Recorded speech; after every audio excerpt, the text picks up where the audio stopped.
Welcome class 7th in online classes of science. Students, at present we are studying the last chapter of your syllabus, chapter number 13, which is motion and time. एक दिन हल्का सा introduce हमने किया था इस chapter को. इस चैप्टर के एक्सप्लेनेशन का आज फर्स्ट डे है. मोशन एंड टाइम ये भी बता देते हैं कि ये चैप्टर आपके साइंस फर्स्ट में लिखा जाएगा. इसका जो भी बुक एक्सरसाइज या जो भी एक्सरसाइज है, क्वेश्चन आंसर है, वो आप साइंस फर्स्ट में लिखेंगे, साइंस सेकंड में नहीं लिखेंगे. जबकि इससे पहले वाला चैप्टर जो था वो साइंस सेकंड का था. Don't be confuse regarding science first and science second. And write down word meanings of this chapter in your copy, in your fair copy, CW copy, science first. Write these word meanings. Now let us know something about speed. उस दिन हमने थोड़ा सा आपको बता दिया था speed क्या चीज़ है. इस आपकी बुक में as written in your book that speed is defined as the ratio of the total distance travelled by a body to the total time taken to do so. ठीक है, हमने एक फॉर्मूला आपको बताया था, S is equal to T D upon T. S is equal to D upon T.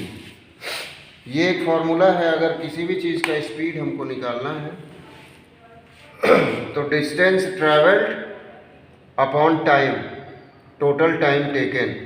जितना distance travel किया है उस ऑब्जेक्ट ने, उसमें टोटल टाइम टेकन से डिवाइड कर देंगे तो उसकी स्पीड निकल जाएगी. ठीक है जी, मैथ्स में आप पढ़ते हैं ये चीज़. अब इससे क्वेश्चंस आपको मिल सकते हैं एग्जाम में. हम कोई भी दो चीज़ दे देंगे, आपको तीसरा निकालना रहेगा. डिस्टेंस दे दिए, स्पीड दे दिए, टाइम दे दिया, आपको डिस्टेंस निकालना रहेगा. ठीक है, डिस्टेंस दे दिए, टाइम दे दिया, आपको स्पीड निकालना रहेगा. ये आपको पता करना रहेगा कितना है. आपकी बुक में भी ये लिखा हुआ है, देखिए यहाँ पे यही फॉर्मूला दिया हुआ है. स्पीड इज इक्वल टू, यहाँ पे लिखा हुआ है total distance travelled and total time taken. ठीक है. Now it is measured in metre per second. Metre per second में इसका मेजरमेंट किया जाता है. ये भी बहुत बात है. तो यूनिट क्या है स्पीड का? मीटर पर सेकेंड इसकी स्पीड है. हम इसको किलोमीटर में नहीं लिख सकते जब तक कि पूछा न गया हो क्वेश्चन में. अगर क्वेश्चन में पूछा गया कि आप इसको किलोमीटर में करिए तब हम किलोमीटर में कन्वर्ट करेंगे. लेकिन वैसे अगर नहीं पूछा गया तो नॉर्मली हम इसको मीटर सेकेंड में ही लिखेंगे. In our daily life we seldom find objects moving with a constant speed over long duration or for long duration of time. कई चीज़ें हम अपने आसपास नेचर में, एटमॉस्फेयर में देखते हैं जो कॉन्टिन्यूसली मूव करती रहती हैं एक खास स्पीड पे, एक फिक्स स्पीड पे. जैसे हमारा जो ग्लोब है, जो अर्थ है, वही मूव करता है अपने एक्सिस पे, एक फिक्स स्पीड पे मूव करता है. और इसके मूव करने की वजह से ही कई चेंजेस होते हैं नेचर में. जैसे क्लाइमेट, चेंजिंग ऑफ क्लाइमेट, पहली बात. Changing of days and night, changing of various season, changing of temperature, environment. These all things occurs continuously in nature because of movement of our earth on its axis. ठीक है. इसके अलावा बहुत तरह के movements. आपके घर में आपका फैन मूवमेंट करता होगा, एक कांस्टेंट स्पीड से मूवमेंट करता है. तो कुल मिला जुला के कहने का मतलब हमारी ये है कि ये जो स्पीड है, ये जो मोशन है या स्पीड है, ये दो तरह की हो सकती है. एक यूनिफॉर्म स्पीड और एक वेरिएबल स्पीड.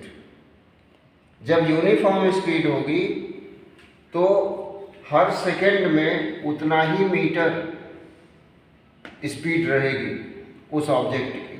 और वेरिएबल में क्या होगा, टाइम के साथ क्या करेगा, टाइम के साथ जो स्पीड है, जो डिस्टेंस ट्रेवल्ड वाला कॉलम है, ये वेरिएबल रहेगा, ये चेंज होता रहेगा।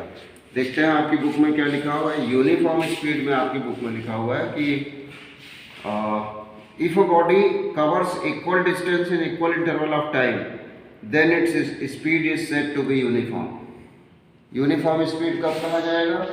जब इक्वल इंटरवल ऑफ टाइम पे इक्वल डिस्टेंस ट्रेवल करता हो कोई ऑब्जेक्ट, तब इसको कहा जाएगा कि वो यूनिफॉर्म स्पीड में है। और इसी को अपोजिट कर दें हम तो वो वेरिएबल हो जाएगा। देखते हैं वेरिएबल में क्या लिखा है।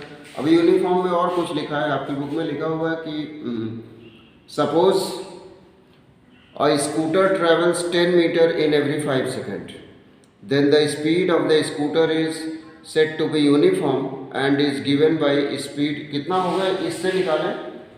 10 मीटर ट्रेवल करता है इन एवरी 5 सेकेंड, तो डिस्टेंस है 10, टाइम इंटरवल है 5, स्पीड निकालना है, कितना निकलेगा? 2, ये मीटर है, ये सेकेंड है, मीटर सेकेंड। समझ में आया? ऐसे ही इससे न्यूमेरिकल्स आते हैं, आपको निकालना रहता है। तो ये 2 मीटर सेकेंड ये निकल गया इसका। आपकी बुक में -1 दिया है, आपकी बुक में ऐसे लिखा होगा इज इक्वल टू 2m(s)-1। चाहे ये निशान लगाएं या फिर -1 लिखें, बात एक ही है। आगे वेरिएबल स्पीड में लिखा हुआ है और non uniform speed. If a body covers unequal distances in equal interval of time, unequal distance equal time पे अगर कोई भी object unequal distance same time में कवर करता है, तब उसको हम वेरिएबल स्पीड करेंगे। ये लिखा है आपकी बुक में।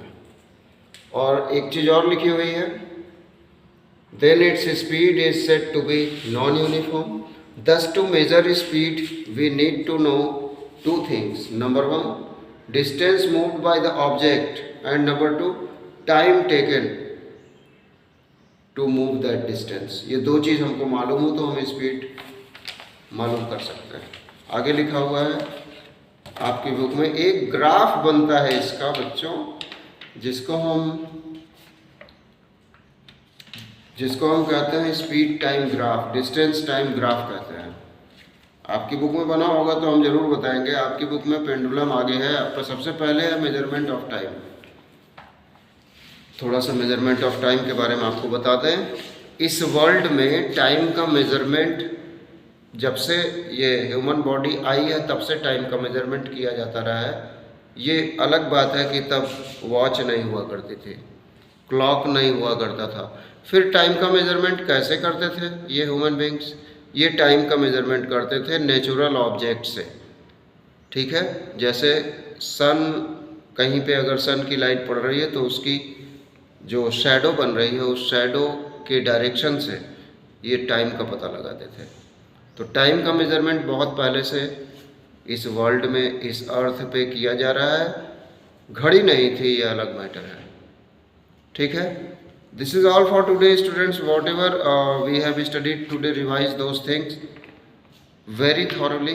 This is your homework, and stay home, be safe, students. Thank you.